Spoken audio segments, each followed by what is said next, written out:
Ketahuilah, semoga Allah Subhanahu wa Ta'ala memberimu taufik pada apa yang dicintai dan diridhoinya.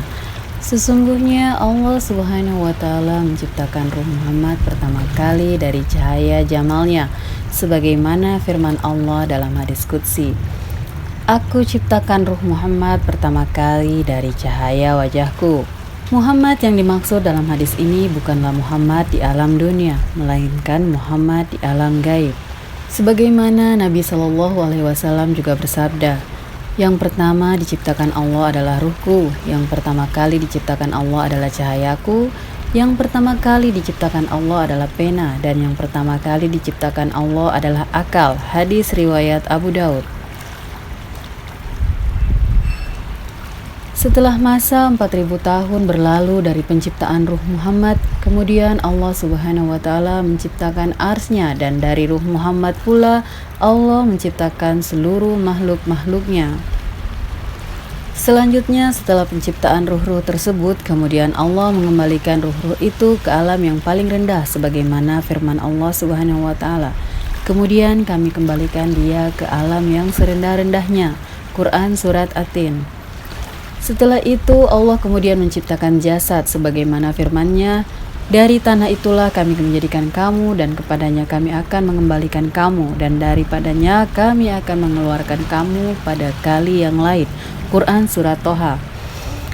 Kemudian Allah memerintahkan ruh agar masuk ke dalam jasad sehingga ruh pun masuk ke dalam jasad sebagaimana firman Allah, dan aku tiupkan ruh ciptaanku dariku. Quran Surat Al-Hijr.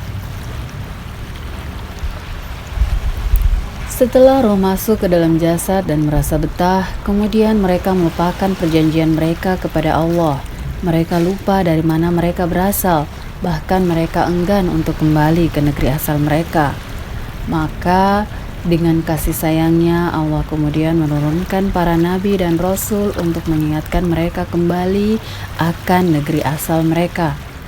Namun hanya sedikit sekali dari mereka yang ingat kembali dan rindu kepada negeri asal, dan sedikit pula dari manusia itu yang bisa pulang ke negeri asal mereka.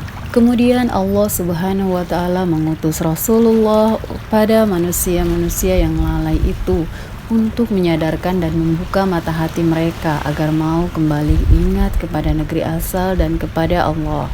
Allah Subhanahu wa Ta'ala berfirman, dan bersegeralah kamu mencari ampunan dari Tuhanmu dan mendapatkan surga yang luasnya seluas langit dan bumi yang disediakan bagi orang-orang yang bertakwa. Quran Surat Ali Imran. Masuklah ke dalam jalan tarekat atau jalan rohani dan kembalilah bersama para khalifah rohani. Sebab dalam waktu dekat jalan akan tertutup sedangkan kamu tidak mengetahui dan tidak memiliki teman untuk kembali ke negeri asal. Manusia diciptakan bukan untuk menguras dunia yang hina dan pasti hancur ini, bukan pula untuk sekedar makan dan minum, apalagi untuk memuaskan hawa nafsu yang tercela dan tak pernah puas. Rasulullah Shallallahu Alaihi Wasallam selalu menunggu kedatangan, dan beliau selalu bersedih melihat keadaan umatnya di akhir zaman. Ilmu yang diturunkan kepada manusia ada dua, yaitu ilmu lahir dan ilmu batin, yakni syariat dan ma'rifat.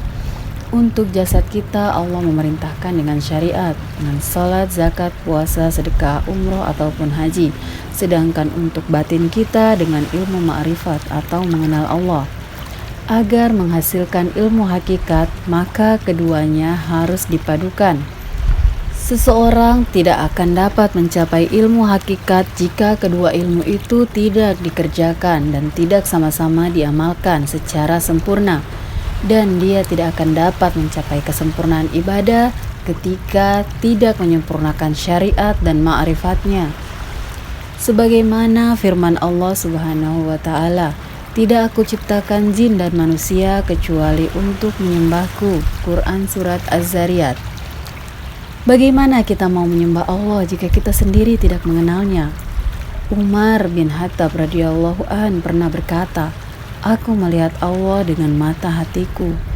Kemudian Ali bin Abi Thalib juga pernah berkata, aku tidak menyembah Allah jika aku tidak melihatnya. Jadi sesungguhnya manusia sejatinya dapat menyaksikan Allah di dalam dunia.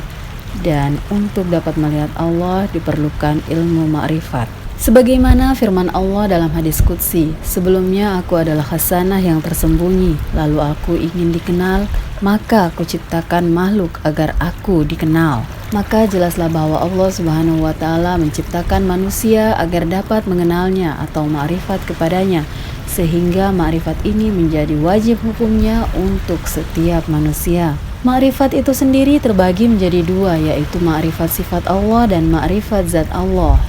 Untuk ma'rifat sifat menjadi kewajiban setiap jasad yang masih hidup di dunia, dan ma'rifat zat menjadi kewajiban ruh al-qudsi di akhirat saja. Manusia pertama-tama membutuhkan ilmu syariat, salah satunya adalah fikih, agar dengan ilmu itu manusia dapat mengenal Allah di alam dunia, mendapatkan pahala dan juga derajat. Selanjutnya, manusia membutuhkan ilmu batin agar ruh dapat berusaha mengenal Allah, dan semuanya tidak dapat dilakukan oleh ruh jika badan manusia tidak benar-benar berusaha mengerjakan apa yang diperintahkan oleh Allah dan benar-benar meninggalkan maksiat kepada Allah. Sesungguhnya mengerjakan perintah Allah itu lebih mudah daripada meninggalkan maksiat kepada Allah. Dan untuk meninggalkan maksiat itu manusia membutuhkan ilmu untuk mengenal dirinya sendiri, mengenal nafsunya, dan mengenali bisikan-bisikan setan yang ada dalam dirinya. Kemudian manusia itu berusaha membersihkan hatinya dari segala penyakit-penyakit hati, misalnya riya, sombong, dan sum'ah. Rasulullah Shallallahu Alaihi Wasallam bersabda, "Ingatlah bahwa di dalam jasad manusia ada segumpal daging. Jika ia baik, maka baik pula seluruh jasad, dan jika ia rusak, maka rusak pula seluruh jasad. Ketahuilah bahwa ia adalah hati." Hadis riwayat Bukhari dan Muslim.